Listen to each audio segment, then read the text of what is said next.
নাবিল যখনই মেয়েটাকে স্পর্শ করতে যাবে ঠিক তখনই মেয়েটা বলে ওঠে, প্লিজ আমাকে স্পর্শ করবেন না।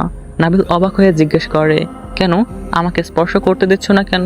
মেয়েটা বলে, কারণ আমি আপনাকে চিনি না, আপনার সম্পর্কে কিছুই জানি না। আগে আপনার সম্পর্কে জানি, তারপর না হয় আমার অনুমতি নিয়ে আমাকে স্পর্শ করিয়েন। নাবিল হাত বাড়িয়ে দিয়ে বলল, ওকে, আর আমাকে তুমি করে বলতে পারো। আর হ্যাঁ, আমি নাবিল চৌধুরী।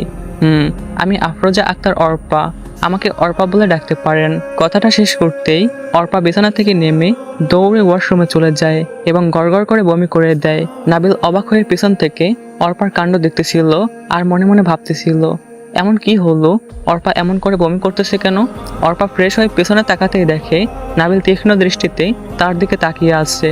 অর্পা একটু আনইজি ফিল করলো। সে কিছু না বলে পাশ কাটিয়ে বিছানায় মাথা নিচু করে বসে পড়লো। অর্পাকে প্রথম দেখায় নাবিল প্রচন্ড রকমের ভালোবেসে ফেলেছে, তাই কাছে গিয়ে অর্পার হাত দুটো ধরতেই অর্পা হাত ছড়িয়ে নেয়। নাবিল বলে, তোমার কি হয়েছে? তোমার শরীর খারাপ নাকি? এভাবে বমি করলে কেন? প্রচন্ড মাথা ব্যথা করতেছে আর মাথা ঘুরতেছে, তাই বমি করলাম। প্লিজ আমাকে একা থাকতে দিন, আমি ঘুমাবো, শরীরটা খুবই ক্লান্ত লাগতেছে। এটা বলে অর্পা বিছানায় শুয়ে পড়ে।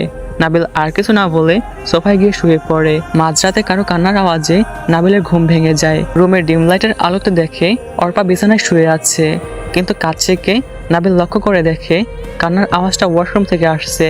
উঠে ধীরে ধীরে এগিয়ে ওয়াশরুমের দরজাটা খুলতেই দেখে কেউই নেই। এখানে কেউ নেই, তাহলে কান্নার আওয়াজটা কোত্থেকে আসলো? নাবিল কিছুই বুঝতেছিল না, অবাক হচ্ছিল। নাবিল ফিরে এসে বিছানার দিকে তাকাতেই দেখে অর্পা ঘুমন্ত অবস্থায় তার শরীরটা শূন্যে ভাসতেছে, আর তার পাশে একটা সাদা কাপড় পরা মেয়ে দাঁড়িয়ে আছে। এটা দেখে নাবিলের পুরো শরীর ভয়ে ঠান্ডা হয়ে গেল। নাবিল নিজের চোখকে বিশ্বাস করতে পারতেছিল না। এসব কি হচ্ছে? সে এসব কি দেখতেছে?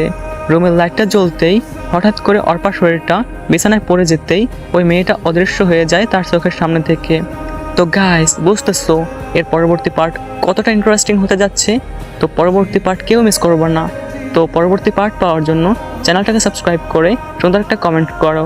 আর যারা টিকটক থেকে দেখতেছো, তোমরা এখনই ফটাফট আমার টিকটকের বায়ো থেকে ইউটিউবে চলে যাও অ্যান্ড সাবস্ক্রাইব করে পরবর্তী সবগুলো ইন্টারেস্টিং পার্ট এনজয় করো।